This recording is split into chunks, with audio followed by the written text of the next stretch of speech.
hope you've saved some room in your stomachs because you're about to gobble down some delicious board game news for the week of November 19th, 2018. Hasbro has caused a bit of a kerfuffle with their newest Monopoly. They have released Monopoly for Millennials. This is a Walmart exclusive with the tagline, "Adulting is hard, take a break from the rat race." This game actually has you earning experience, and the properties are from your friend's couch to a sort of vacation at a vegan spa. A lot of people are angry at this because they find that it is insulting to people who can't even afford property and see that the big company Hasbro is sort of looking down and kicking someone while they're down. There are a lot of tweets about this, and this even made the Colbert Show, where he had a story about it, which I found hilarious. This is interesting because to me, I guess because it's a Walmart exclusive, it's not part of it, but it feels like it should be part of Hasbro's parody line. Yeah, it seems they just announced all those games that are like making fun of Sorry. They're sort of like more adult party versions of their classic line of games. And this just kind of came out like like you said, it wasn't part of that. They just were like, and here's this. And it didn't sound like they were expecting this sort of backlash. Backlash. Thank you. And they're like, yeah, you can look it up and see what a lot of people are saying, how they feel like it's very rude and insulting. But to me, it feels like they literally looked at how we make fun of ourselves and said, then we're going to take that. I think the key difference is what you said, which is that it's because it's Hasbro, the big company. We're not making fun of ourselves; they're making fun of us, and it does feel very a little out of touch, a little tone deaf. To me, the most insulting part of the game is that it's not that funny, and that at the end of the day, it's still another version of Monopoly. That's the worst part of it by far. But it is a very weird, funny thing. But I'm sure that no matter what the backlash is, it's still, even people who think it's horrible and are offended by it are still going to buy it as a gag gift for Christmas. Yeah, I mean, it goes to the price of all their others, just a little under $20. Right. And I'm almost certain, though, you say the people are offended by it. I expect actually probably we're going to see baby boomers buying it for millennials as a gag. Now, that would offend me because then the intention of the game designers doesn't matter. It's the intention of the gift giver that I take offense to. Asmodee has announced a brand new social card game based on an episode of Black Mirror, the sci-fi horror anthology show that currently makes it home on Netflix. If you don't know the episode, it is titled Nosedive, and the focus of it is that it takes place in a dystopian future, as many of these episodes tend to, in which everyone rates each other based on 1 to 5 stars, sort of the way you rate an Uber driver, but it's a social situation. So everybody has a rating that covers their entire lives, and there's sort of a class system based on who are the lower stars or the higher stars. The game version is going to come with an app, and you are going to each be able to rate each other based on the experiences that you give each other and how much you enjoy them. There is going to be a system of cards involved, and the app supposedly will give you over 1,000 combinations of different things that you might have to do or enjoy from other people. There are not a ton of details about how the game actually plays. In fact, if you look online, they don't even have a designer attached to the game. We don't know who made it, other than it's being published by Asmodee. But it is going to be coming out on November 25th, which is very soon. So presumably we'll find out more about it then. Now I know Black Mirror, very popular show. We've talked about it. Do you think that Have we talked about on this show? Not on this show. Okay. I just meant in real life. But do you think that episode would make for an interesting game, and do you think this will be worth anything? Well, I mean, the whole idea of Black Mirror is usually, not only I would say maybe somewhat of fear of technology, but also of the social interactions we would use this technology with. And I mean, that one is, you explained it pretty well, it's all social. So as a social party game, it does make sense. At the same time, though, all these things, I don't think there is a happy ending Black Mirror. So most of them probably, most of them, yeah.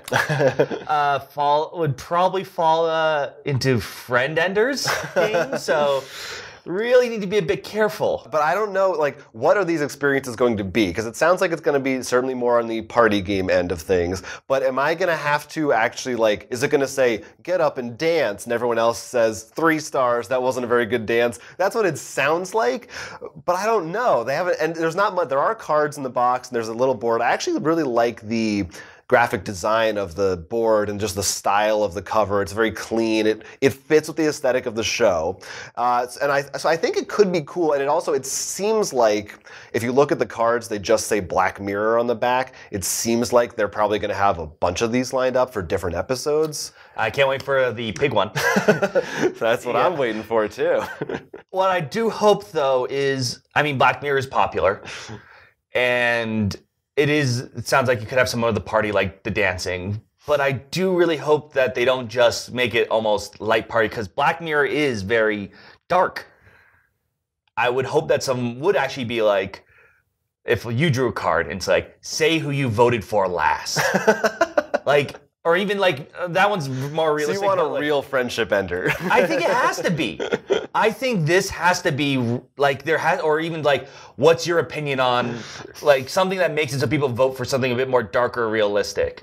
Sure, you could lie and maybe take them out if you don't want them, but at least there has to be an option, I feel. It could be. We'll find out shortly. I'm definitely interested. At least to stick to, I think, what Black Mirror is. Kickstarter. You've probably heard of it if you like board games at all. The site itself, if you don't know somehow, pretty much you put up an idea that you haven't made yet, and you're supposed to try to look for funding to make it. But there's now sort of a bit of a philosophical debate on, can you put something up in essence for pre-order? You already have the copies, and you're just trying to see who will buy it.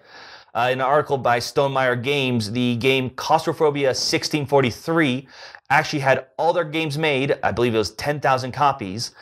And they were just seeing who would buy for certain regions. So there's a limited number for each area. They already had it made and it was already on the boat. And a lot of people are wondering, is that fair? Is that what Kickstarter is there for? And Stonemaier actually reached out to Kickstarter, and their answer pretty much was, maybe. This is definitely something I think that needs to be talked a bit about. It's something that I feel like often we come across Kickstarters and one of us makes the remark that, oh, this just feels like a pre-order. And I will say, definitely read the Stonemaier article, because I think, honestly, all their articles are very good. And in this, he mentioned how, I'm guilty of complaining about this. With CMON comes a game and you're like, but you don't know their money income and stuff like that, which is sort of true. I'm just angry, especially when they do that and they have Kickstarter exclusives. Mm-hmm. It's more certain things. But this is straight up, everything's already been made. And they also point out, which is interesting, it's actually losing money now. Or when the article is posted in the last 48 articles. If you've ever run a Kickstarter or watched it, usually that last 48 hours is a huge boost, because a lot of people, like me, and I actually heavily suggest this, usually like it and wait for the last 48 hours. That way you know if you have the money to buy it, you know whether you want to buy it then. Right. So that's usually a big boon, not a loss. And usually there's an impulse thing of oh, it's going to end soon, so I got to jump on it. Well, he actually thinks it's sort of the reverse here. He said, I think he called it FOMO.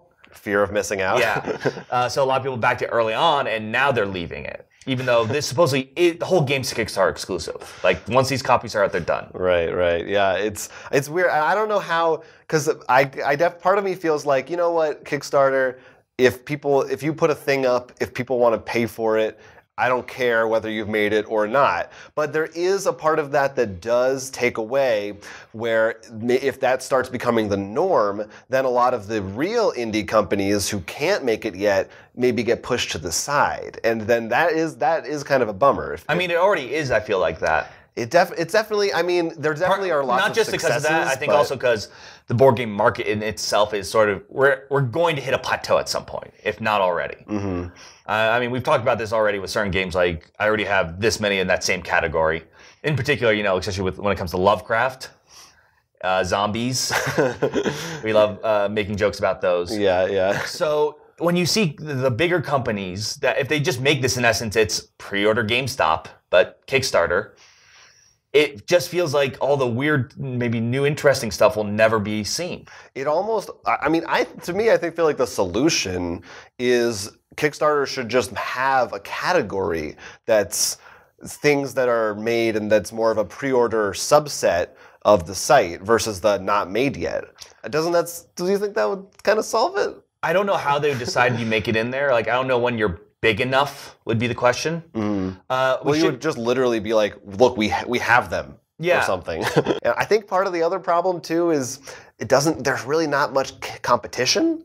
for Kickstarter. Like there are other crowdfunding sites, but they usually do different kinds of things or a slightly different way. And because of that, like Kickstarter's so popular that it's just a marketing tool now. Well, yeah, no, Kickstarter, there are other ones, but I feel like GoFundMe, I feel like is more different. for personal. Yeah.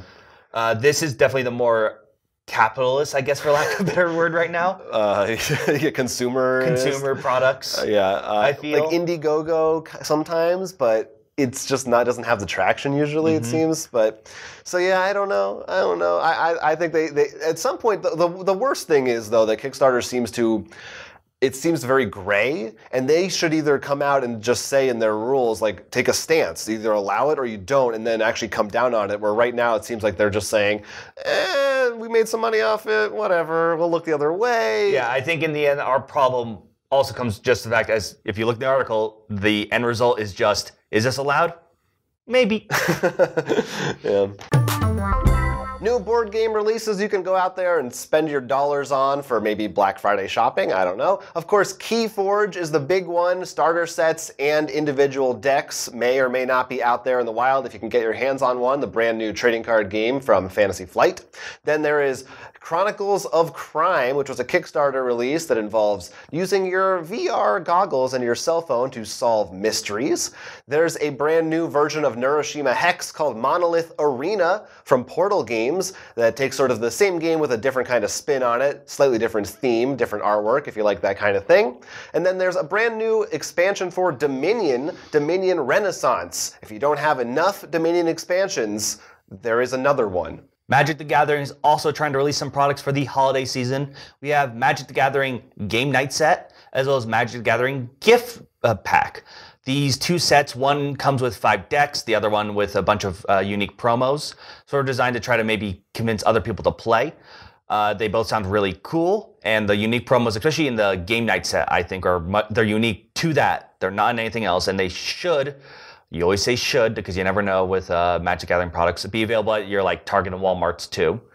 But I would suggest if you do want some with Magic, they release these new Ravnica gift box decks. They're pretty small, come with a pin. Very nice card selection.